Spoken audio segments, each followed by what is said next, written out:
gorgeous.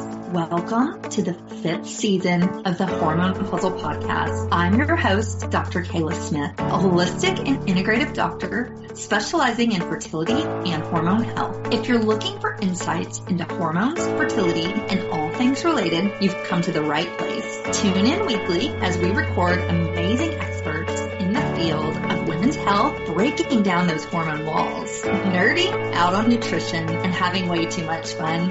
Whether you're beginning your journey or you've been struggling for years, we're going to finally put those pieces of your hormone puzzle back together so that you can get and stay pregnant if that's your goal, as well as eliminate all your hormone-related symptoms for good. Are you ready? This season, we're focusing closely on fertility and hormone health with an amazing lineup of expert guests sharing groundbreaking knowledge, bringing you stories and advice that will support you in your journey.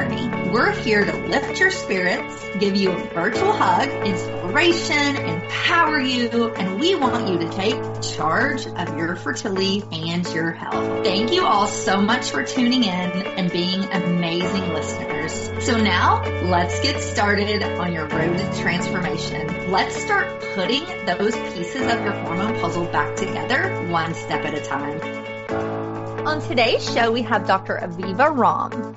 She is a world-renowned midwife and herbalist who also happens to be a Yale-trained MD and board-certified family physician with specialties in integrative gynecology, obstetrics, and pediatrics.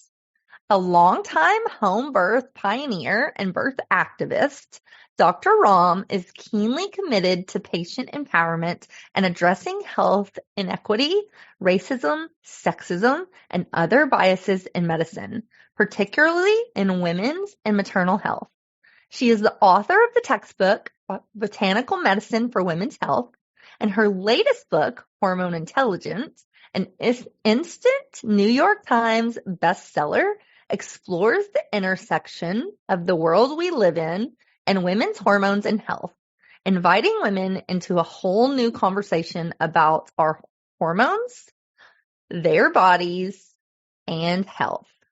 Her podcast articles, books, and online programs are wildly popular and successful, helping women take back their health. She practices medicine in both New York and Maine and lives in the Berkshires in West Maine. She's also the mother of 4 and grandmother of 2. And she had the privilege of being a midwife during those births. Today, we're talking about coping with miscarriage and how to heal emotionally, mentally, and physically. Now, let's welcome Dr. Aviva Romm to the podcast. Hi, Dr. Aviva. Welcome to the podcast. Kayla, thank you for having me. Yeah, I'm super excited to talk to you. I know our audience is just going to love your knowledge and everything that you have to teach us. So thank you for being here. Thank you. So let's dive into things. Yeah. To start, I would love to just hear a little bit more about you and kind of tell us what made you get into the work that you do and why are you so passionate about that work? Oh, well, I actually went to college when I was 15 to become a physician. And very quickly within weeks, I got exposed to home birth midwifery, herbal medicine, and also a lot about the politics of women's health and also the interaction and kind of intersection between the pharmaceutical industry, the agricultural chemical industry, and human health. So you kind of put all those things together in an idealistic teenager, and you end up with a radical midwife and herbalist. So I really learned about things that I felt like could be done a different way that weren't just, that we didn't have to just accept, for example, the rising cesarean section rate. We didn't have to accept an antibiotic for everything that ailed us. And that we maybe wanted to look a little bit deeper into the factors that might be affecting our health, right? Like when you go to the doctor and you have, let's say, pelvic pain as a woman or miscarriages or PCOS or any of these things, usually the doctor will say like, well, we don't know why. Or, oh, it's just bad luck, or in the worst case scenario, you get blamed for it, right? Like it's your genes and your habits. But we know that there's so much more that's impacting our health, particularly as women and particularly around our hormones. So that's what got me into it.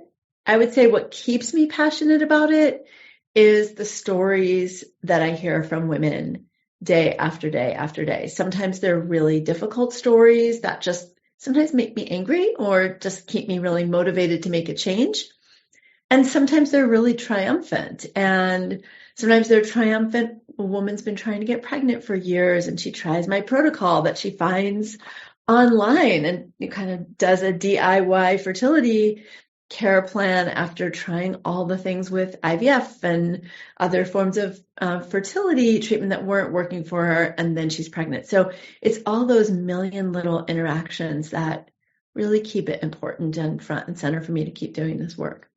I love that. And you are speaking my language. That is why I do the work I do as well, because I was one of those patients that was told I had to do IVF at 36 and that was my only option. And I said, no, I'm glad we have that, technology. It'll be here if we need it, but I didn't want to start there. So I love that. You went a totally different route. Yes, exactly. Yeah. I love it. Yeah, I'm grateful for all of the opportunities we have to access medicine when we need it and when we want it.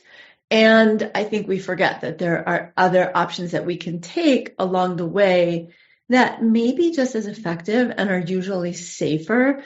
And so if there's not an urgent situation or, maybe you have been trying all the things and they haven't been working for you, those are great times to turn to conventional medicine. But there's so many other things we can do along the way that are less costly to our health and our bank accounts too.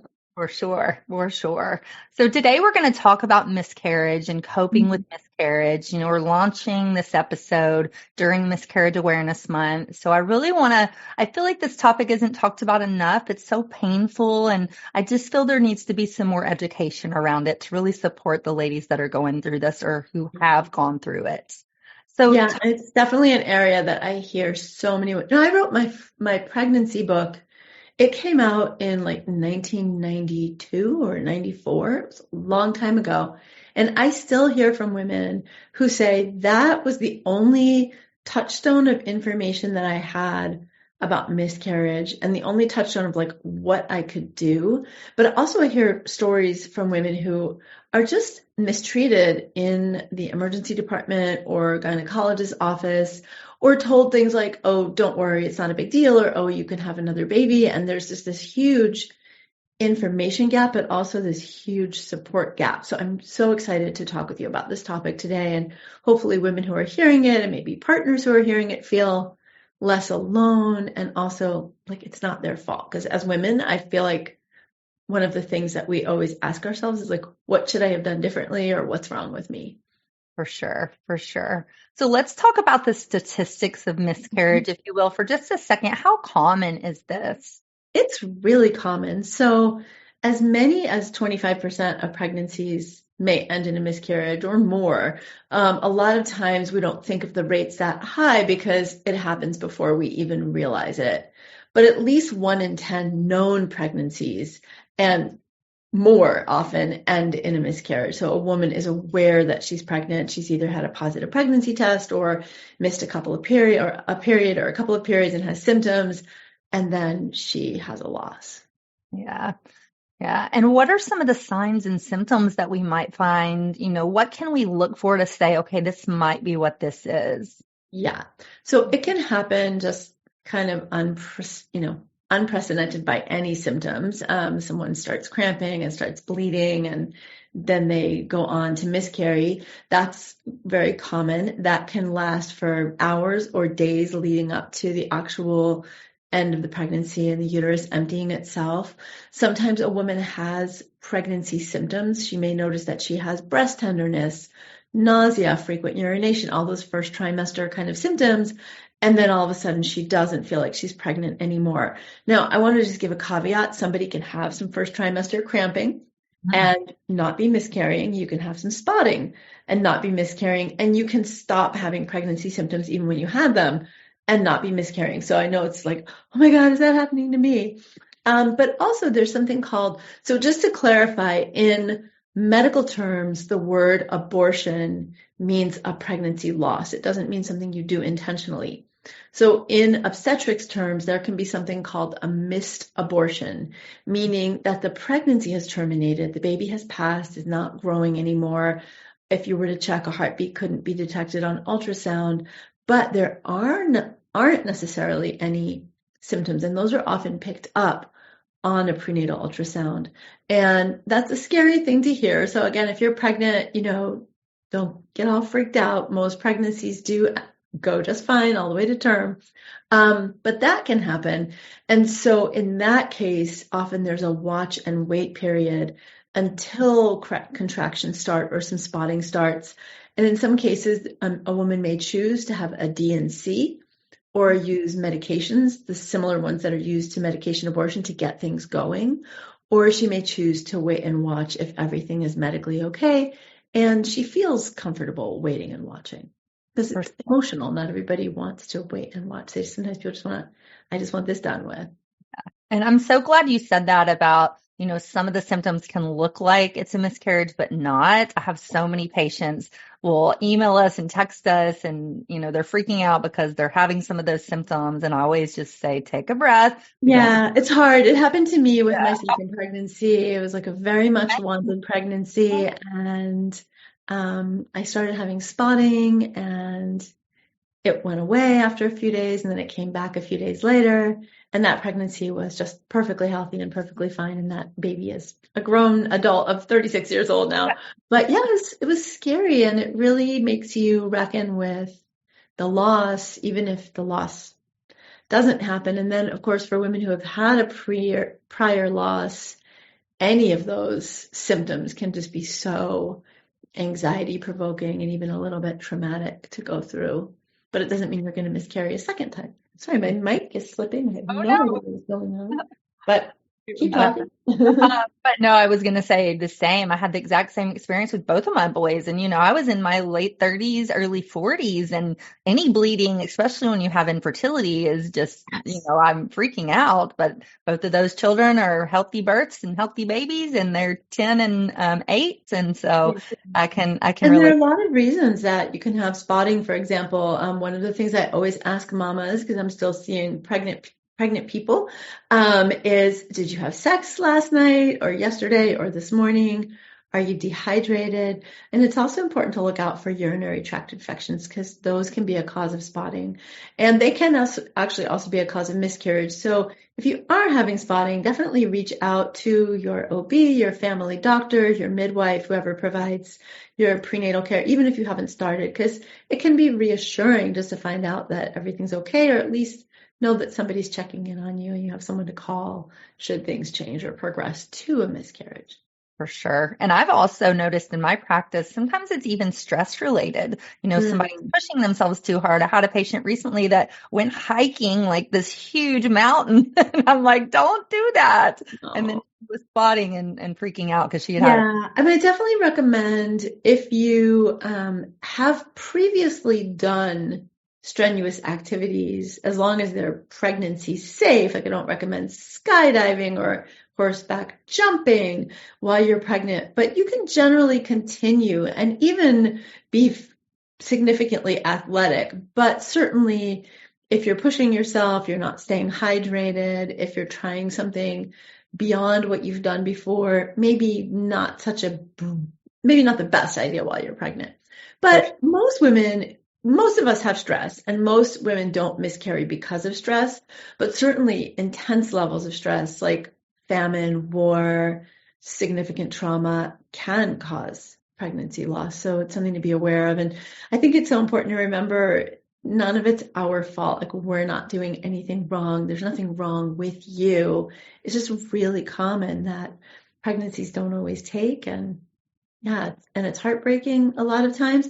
Although I have also started to reframe when someone tells me they've had a miscarriage. Many years ago, someone came up to me and they had told me they had miscarried. And I was like, oh, I'm so sorry. And she was like, oh, no, actually, I'm kind of relieved. It wasn't the best time. So I'm also thoughtful to say, like, for some people, it wasn't the right time, and not necessarily that most people are not relieved, but that can be appropriate too. Yes, for sure. And so can you walk us through what are some of the symptoms that we might find if we are experiencing miscarriage or a loss? I know we talked about how it starts to spotting, maybe some cramping, but can you go into a little more details? Yeah, I mean, that is pretty much it. You start to have some spotting or cramping. Either one can come first or they can come concurrently. And then typically what's happening with the cramping is your uterus is contracting to expel what's in your uterus. The bleeding is everything separating from the uterine lining, and the body's trying to push that out. So the cramps, like with a period, you typically have cramps, but they don't get progressively rhythmically more, significant and more painful or more regular. They're just erratic. But with a miscarriage, the cramping becomes more regular, more significant. It really can catch your attention. And with that, the bleeding tends to increase. And then many women will notice that they pass some tissue. They're sitting on the toilet, they have a cramp, they pass some tissue. Or some women, it may be so early on that really all they have is that more significant heavy period and heavy cramping. And then it should stop on its own. And then over the next few days, you continue to have some lighter and lighter bleeding, a little bit of cramping, and then it's done. And that is typically what happens with what I'll say, normal, healthy miscarriage, where your body is kind of DIYing it. But sometimes the bleeding can be heavier. So I always tell women, if you're soaking more than 2 menstrual pads, some people say 30 minutes, some people say an hour. I tend to err on the side of caution. That is considered a hemorrhage, and it's a really important time to go see your medical provider, go to the emergency department. If the cramping is, of course, unbearable or significantly uncomfortable, you can take Tylenol, you can take ibuprofen. Ibuprofen's great because not only does it help with the cramping, but it helps keep the bleeding a little bit lighter too. So just a regular amount that you would usually take. Ibuprofen's typically every 8 hours. Tylenol can be every 6 hours. If you're having significant discomfort, you can alternate those. But if it's very, very painful, then again, it might be a reason to go see your provider. It's often very uncomfortable and intense and painful, but it shouldn't necessarily be extreme. And so just, get it checked out. And then anyone who's having fever, foul smelling vaginal discharge, that's always a time to go and get symptoms checked out, because that can indicate an infection. And that can be either during or after. It's pretty rare. But if you have it during the course of the miscarriage or after, then go get checked out. Make sure everything's okay. For sure. And that was my next question. You talked about some things to do if we should seek medical care. Is there anything else we should really be looking for? Or is that kind of it? If the cramping is super intense? Yeah, I mean, those are pretty much it. The bleeding I'm so sorry, we can edit that. The bleeding post miscarriage should get lighter and subside over a few days. If it's continuing to stay heavy over a few days, like a heavy period after a couple of few days, again, if you're soaking pads afterward, or if you're continuing to pass a lot of clots after that first day, those are also more reasons to go and get checked out. Gotcha. And I get this question. And belly tenderness. If your belly is painful to touch, that should not be the case. Gotcha. And I get this question a lot from patients and clients. So I really want to touch on this, but anything that we could ask our Western doctor about as far as cause of this? Is there any way to pinpoint that, or, can they do any kind of testing if we pass? Yeah. So usually after a first miscarriage, no testing is done because it's so common, and only a tiny percentage of women who miscarry with one pregnancy will miscarry in a subsequent pregnancy. So usually it's just like, it's okay. Medically, don't need to do anything. And interestingly, a lot of people ask me, when can you try again? And that cycle right after a miscarriage is actually considered a hyperfertile cycle. So we used to say wait 3 months, but now it's just like you can go ahead and try again when you feel ready, if you feel ready emotionally. If you've had 2 or more miscarriages, and in some doctors' offices, they wait until more, like even on a second one, they won't run testing. In my practice, I do run testing with a second miscarriage. And sometimes even if a woman comes to me seeking information about why she might have had a first miscarriage, then I will run, there's a set of, very appropriate testing. And that includes checking for thyroid, so TSH, T3, T4, and antibodies, free T3 and free T4, and thyroid antibodies. I check for celiac disease. So even though only a tiny percentage, like up to 2% of the population actually has true celiac, celiac is a known cause of recurrent miscarriages. And so I will do HLA or genetic testing, and I'll check for celiac antibodies. I don't necessarily feel people need to go in and do a biopsy unless they have other symptoms of celiac and they just can't get it confirmed on labs, because 50% of the time the celiac antibody labs are normal, even though someone does have celiac. So that's something else to check. And then there are a number of different issues that can come up with clotting factors. So any OB-GYN, any family doctor, any midwife, many nurse practitioners, naturopaths, etc., will be able to order a clotting panel to make sure you don't have a medical condition like factor V Leiden or other clotting disorders. So that's kind of the tip of the iceberg of things to look at. But it's also reasonable to look for autoimmune conditions, for nutrient deficiencies like iron deficiency anemia. Those aren't part of a typical panel, but part of a good complete workup. After more than 2 miscarriages, that's when you start to think about having uterine lining testing, patent ovarian, fallopian tube testing, kind of go a little bit deeper with some of the more, it's not so much invasive, but more next level testing. The other thing to look for, and that I always check for, which is part of a complete blood count, is blood sugar levels. I also check a hemoglobin A1C, testosterone, so I want to look for polycystic ovarian syndrome.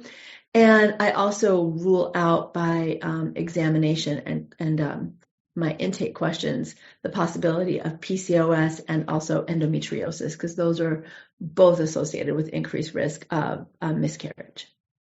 Gotcha. And thank you for going through that. I'm so glad, because so many doctors will say, well, there's nothing we can do. We don't know why it happened. Keep trying. And there's really not a lot of support around, just figuring out why, because a lot of us want to know. Yeah. And I didn't even mention hormone testing. I mean, it's so obvious in my mind, but checking for FSH, LH, estrogen, testosterone, sex hormone binding globulin, progesterone, to make sure all of those are normal.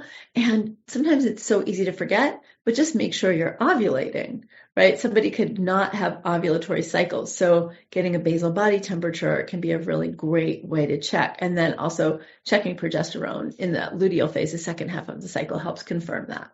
For sure. And so talk to us a little more about aftercare. So we've had a miscarriage, maybe we seeked medical help, maybe we didn't, maybe it was at home, but is there anything that we can do after to just really nurture our bodies to heal? Yeah, I mean, tender loving kindness can't be overstated as an important therapy for ourselves. There's a lot of shame around this miscarriage. A lot of women still don't talk about it. I still have people ask me, when is it okay to announce that I'm pregnant? And that whole question is based on the stigma of worrying if we're going to miscarry and then have to explain it to people or be embarrassed. And I just feel like we really have to take the shame out of pregnancy and miscarriage. If you are pregnant and you want to tell people, all power to you. Don't not tell people just because if you want to not tell people, of course, but being ashamed that you could lose a pregnancy, it's so sad. And then we end up lacking the support of the people who love us because we didn't tell them, and we feel we keep that to ourselves. So really being good to yourself. I think journaling can be a very helpful tool. Write out how you're feeling. If you felt really attached, emotionally in that pregnancy, and we're already starting to make plans for your child's wedding and college, as so many of us do the minute we realize we're pregnant, like the whole story is unfolding before our eyes, you can write a letter to that little being and, just nurture that connection. You can do a ritual and do a little ritual outdoors. If you did collect tissue and you haven't sent it for tissue testing, which you can do, that's another thing that can be done with 2 or more miscarriages. We can send in that tissue for genetic anomalies to see what's going on there. But you can also just have kind of a faux ceremony and funeral outside. And a lot of women find that that brings them a deep closure. You can put a trinket in the ground, write that letter, put it in the ground, or burn it, or put it in water outside, go to a river or a stream if you have access to a place like that. So there are all these sort of spiritual and emotional ways that I think get neglected and disregarded as important for having inner peace and closure and honoring that we just went through that experience. On a physical level, making sure that you're staying nourished, especially if you had a significant amount of blood loss, making sure that you're getting foods that are rich in iron. And then there are a couple of herbs that I really love, but for mamas post miscarriage. And one of those is an herb called motherwort.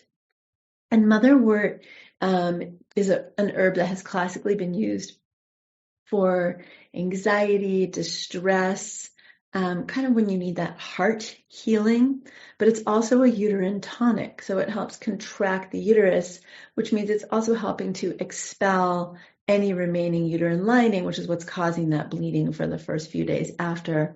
There's another herb that I love called yarrow, and yarrow is another uterine tonic, and it's used when there's a little bit more bleeding. Both of those can be used as tea, but motherwort is quite bitter, so I typically prefer it more as a tincture in a little bit of water. And yarrow is an acquired taste, so tinctures of either in water or both, but really for that sort of self-healing, self-care and uterine tone, I love motherwort. It's one of my favorite herbs in the world anyway.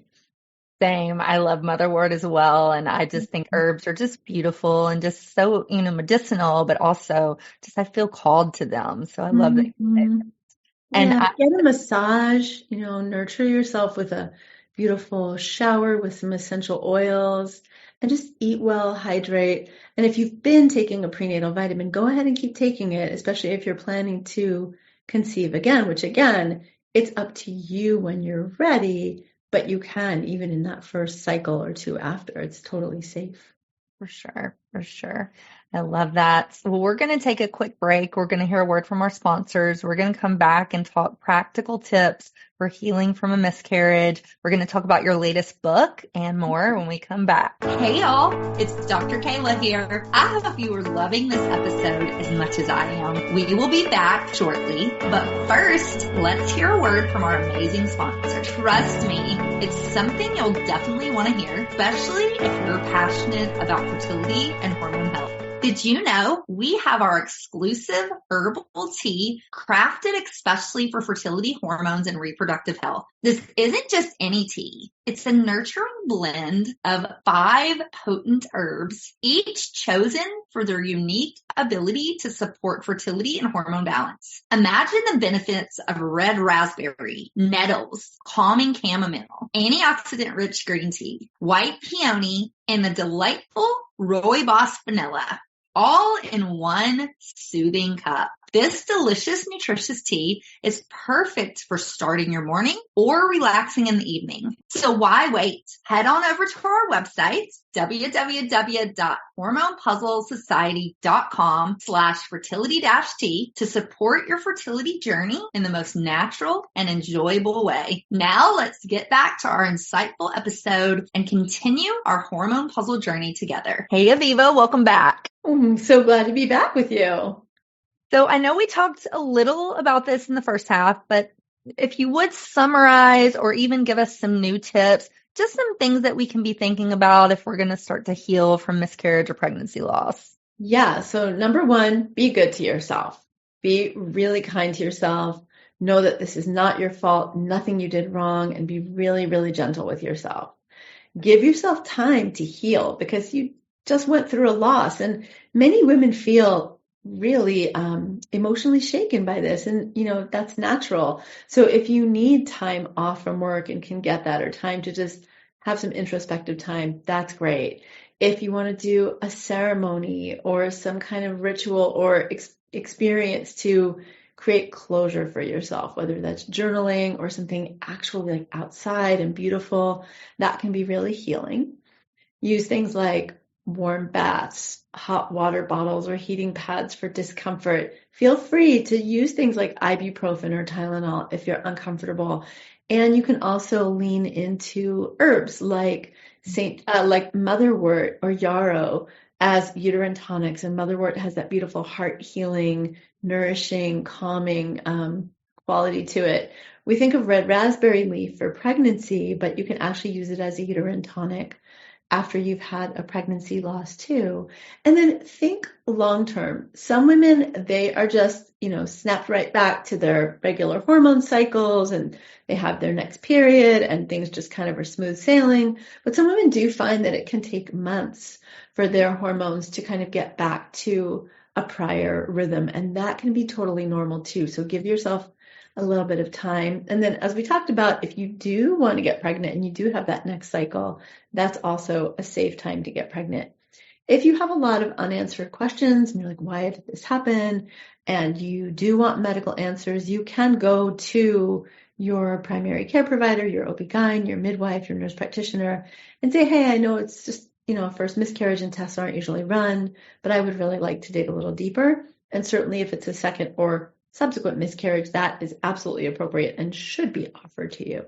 And keep taking your prenatal vitamin, eat well, stay hydrated. I love that. Replace iron if you've had a lot of bleeding. That's really important.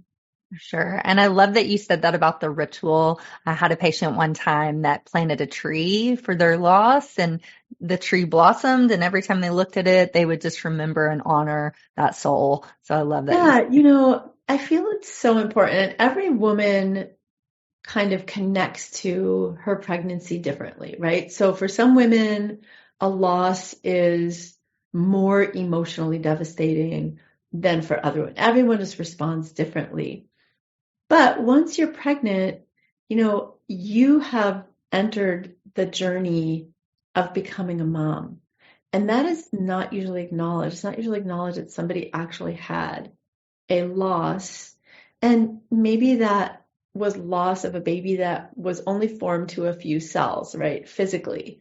But in your mind, in your heart, in your own life journey, you now had attached your whole being to that being. And that is something that I think we need to honor more as women for each other and for ourselves.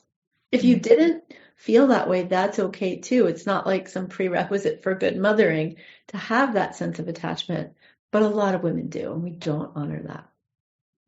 I completely agree. And I'm so glad that you said that. And so let's switch gears a little bit and talk about our partners, our husbands. How can they support us through this? Yeah, I think being really understanding and either asking us what we need or being intuitive or actually going online and looking up some information about what your partner might need if they're experiencing a miscarriage is really important, because you might say to someone, well, what do you need or how can I help? And they're like, I don't know. I'm just too devastated. But just, think of all the ways that you can be really kind and really loving and really nourishing and listen, give foot rubs, give back rubs. Bring the herbs, bring the ibuprofen, make a nourishing stew or your partner's favorite food. Make sure she has, a comfortable nest to heal in. Don't pressure her to get back to anything if she's, until she's feeling ready. And be very attentive. I mean, for a lot of women, this can cause anxiety, depression, sadness. And so just be really super supportive. And I think when we as women become pregnant, we form that attachment from the second we realize we are or think we are. Our partners often don't. They don't necessarily have the same sort of psycho-emotional investment. So as a male partner or any partner, you might not understand how great a sense of loss your partner is feeling. So make sure to not diminish that, but to really honor that, not make light of it. And I'll tell you, that can really deepen your partner's trust in you and your connection down the road.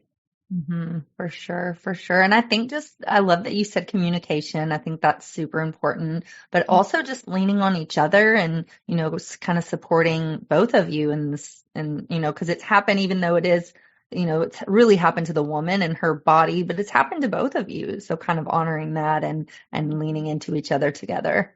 There's this crazy thing happening in my life, right? This very second. Oh, no. I'm reading this novel that was based on a midwife in Maine, Martha Ballard, but someone wrote a novel about it. And in the novel, this fox keeps coming to her, kind of like almost like a spirit animal. And as we're talking, a fox just ran up my front yard to my garden. Oh my goodness. I saw you looking at something and I was it's like, oh, there's a fox. Husband or partner back there with like a cucumber or something. Like, what are you looking at? I had a bear come up one time when I was on a phone call. It wasn't an interview, but yeah. So there's my little fox. It was just funny in coincidence with reading this book about this historically well-known midwife. And one of the things about midwives, and I'm a midwife first and a doctor second.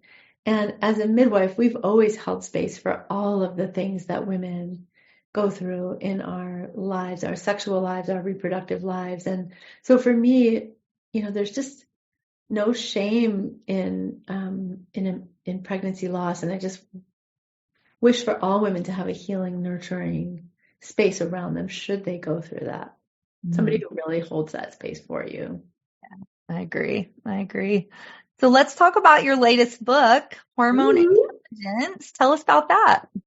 Yeah. So kind of along this theme of there being much more going on in our world and in our environment that I started out with, which kind of got me interested in all this work when I was a teenager, and to that theme of we're not broken and we're not at fault for what we're experiencing anywhere along the line. So too with our periods and with endometriosis and polycystic ovary syndrome and perimenopause symptoms. So often women experience a wide range of things that we've never been taught about or never even necessarily knew existed. I mean, how many women, we've heard the word miscarriage before we get pregnant, but don't really necessarily know much about it at all or what it really is. And the same with period problems. And certainly so many women are like, I've heard of endometriosis, but I didn't really know anything about it. And now I'm being diagnosed. So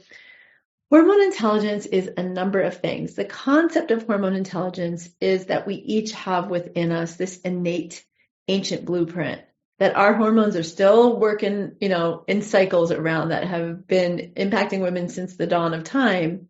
And now we live in a world where environmental exposures, nutritional issues, rampant stress, gut microbiome disruption from the gazillion antibiotics we've had since we were babies, all these things conspire to affect our reproductive health. So it pulls us away from that innate hormone intelligence.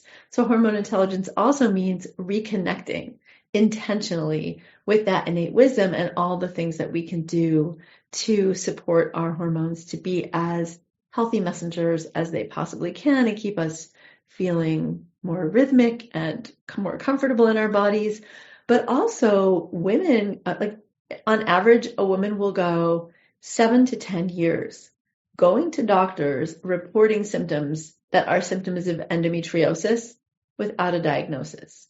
Women can go years with symptoms of polycystic ovary syndrome and never get a diagnosis.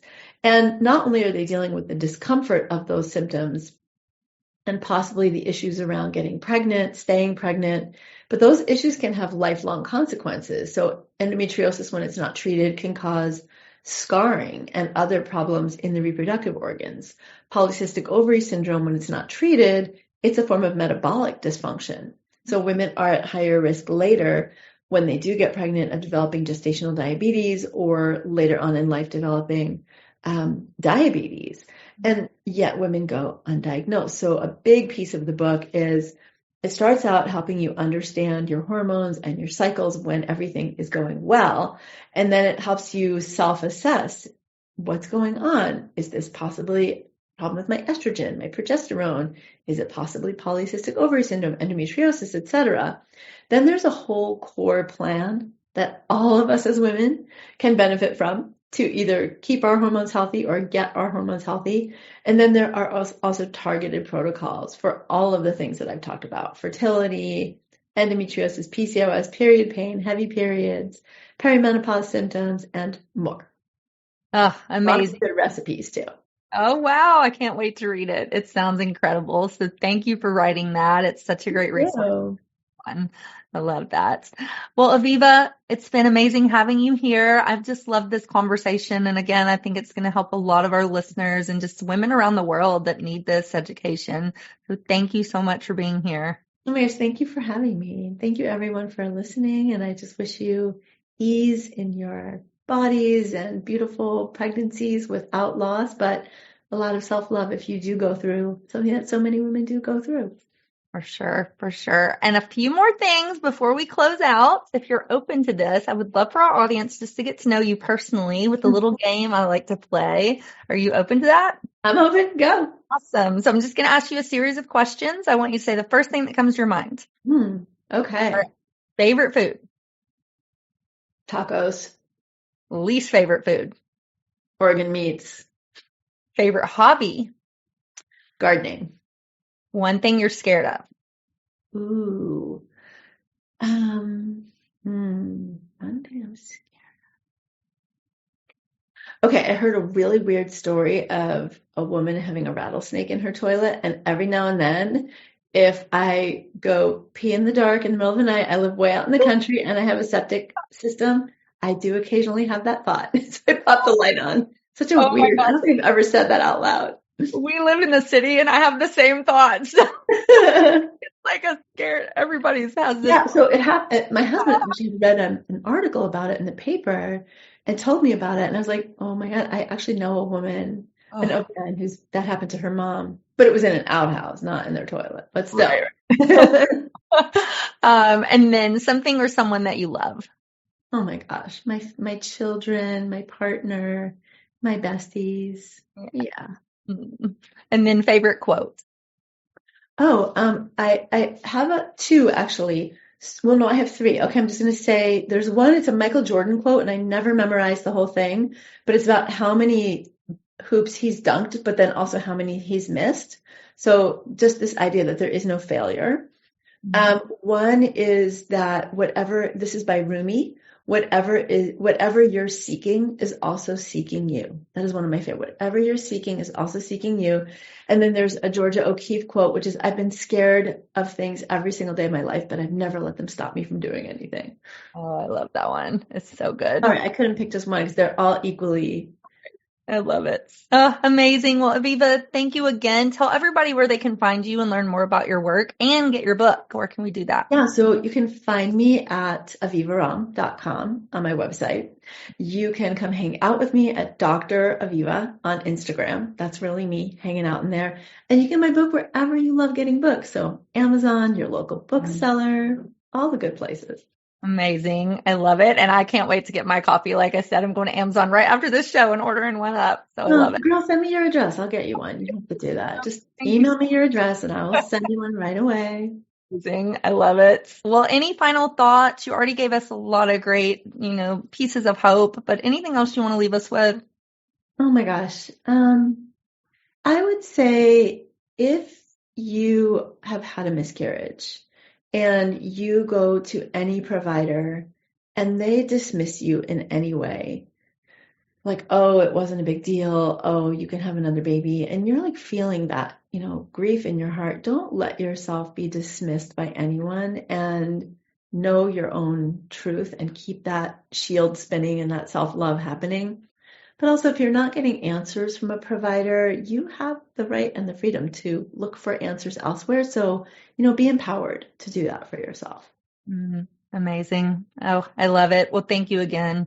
You're welcome.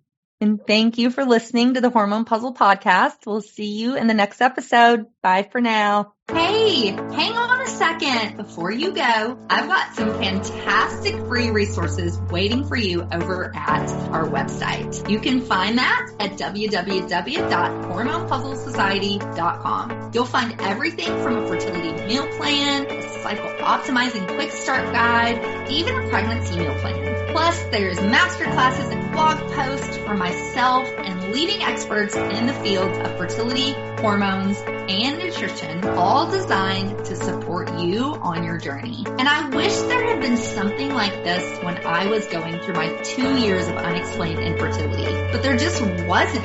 That's why I put all of these resources together for you. So make sure you go and check these out and make the most of the support that I've arranged for you. And here's a little secret. These are the same strategies and foods that helped me conceive not once, but twice, even after my doctor said that I couldn't. So I know that these things work. Make sure that you take advantage of that. And I can't wait for you to be our next success story. Thank you so much for joining me. And remember to visit our website at www.hormonepuzzlesociety.com for the show notes of today's episode. And if you've enjoyed our time together, please subscribe and leave us a review. I so appreciate you and thank you for being a valued listener. See you on the next episode of the Hormone Puzzle Podcast. Take care and lots of love.